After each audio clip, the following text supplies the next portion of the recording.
Hai semuanya, perkenalkan nama saya Herminawati dari MB7B. Saat ini saya akan menyampaikan tentang materi konflik dan bagaimana cara penyelesaiannya, yaitu dari materi kuliah interpersonal skill. Konflik merupakan salah satu hal yang sering terjadi di lingkungan pekerjaan. Konflik di kantor disebabkan oleh beberapa faktor seperti perbedaan pendapat dengan rekan kerja yang setim, maupun kurangnya adaptasi ataupun struktur organisasi yang lemah. Menurut Lily Wery, konflik adalah hubungan pertentangan antara dua belah pihak atau lebih yang memiliki atau merasa memiliki sasaran-sasaran tertentu, namun diliputi pemikiran, perasaan, ataupun perbuatan yang tidak sejalan.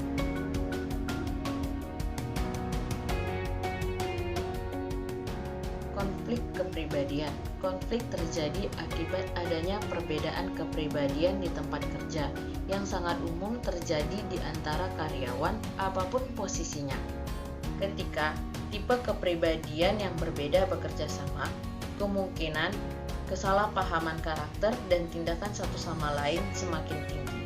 Misalnya, seorang karyawan yang introvert dan tidak terlalu ramah mungkin dapat terlihat sombong di antara anggota tim lainnya, sehingga dapat menyebabkan produktivitas tim menjadi terhambat.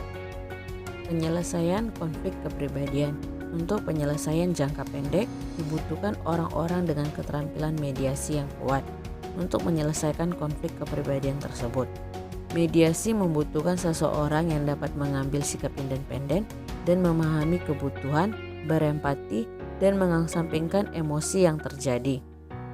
Untuk langkah jangka panjang, HRD dapat menetapkan kebijakan dan menyusun buku pedoman karyawan yang membantu menjelaskan ekspektasi tentang apa yang dapat diterima serta melatih karyawan dalam keragaman tempat kerja.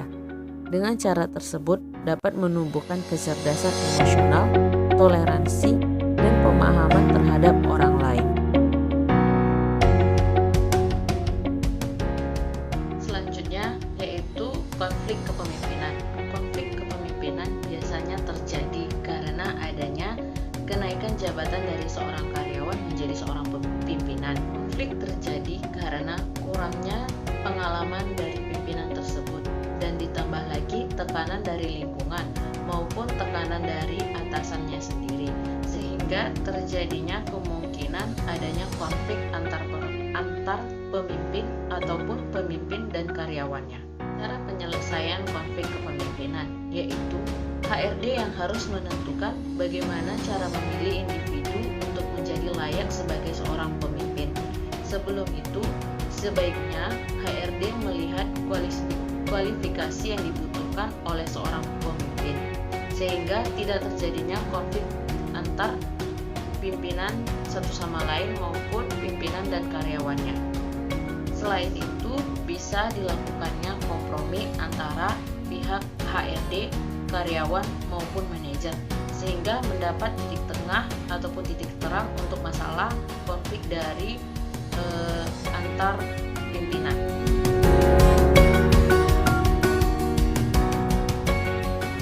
Akhir adalah konflik gaya bekerja. Konflik gaya bekerja ini ada dua tipe, di mana yang pertama itu gaya bekerja individual dan yang kedua itu gaya bekerja sama ataupun tim. Gaya bekerja individu yaitu di mana seseorang karyawan dapat bekerja dengan secara mandiri tanpa memerlukan arahan orang lain. Sedangkan gaya bekerja tim yaitu orang yang menyukai arahan dari atasannya dan bekerja sama dengan sesama karyawan. Adanya gaya bekerja yang berbeda ini dapat menimbulkan miskomunikasi antara satu sama lainnya, sehingga produktivitas kerja dapat terhambat karena adanya perbedaan pendapat ataupun perbedaan ide dari masing-masing kedua belah pihak.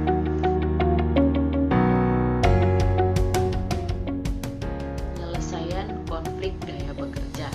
Pada dasarnya, setiap gaya bekerja yang berbeda memiliki kelebihan dan kekurangan memahami dan menghormati gaya kerja setiap anggota tim penting dalam membentuk kerja tim yang sukses. Setiap anggota tim yang saling terbuka, memahami, dan berkompromi bagaimana cara kerjasama dengan gaya bekerja yang berbeda. Dari penjelasan yang saya sampaikan, dan terima kasih atas perhatian teman-teman semua. Sampai jumpa lagi.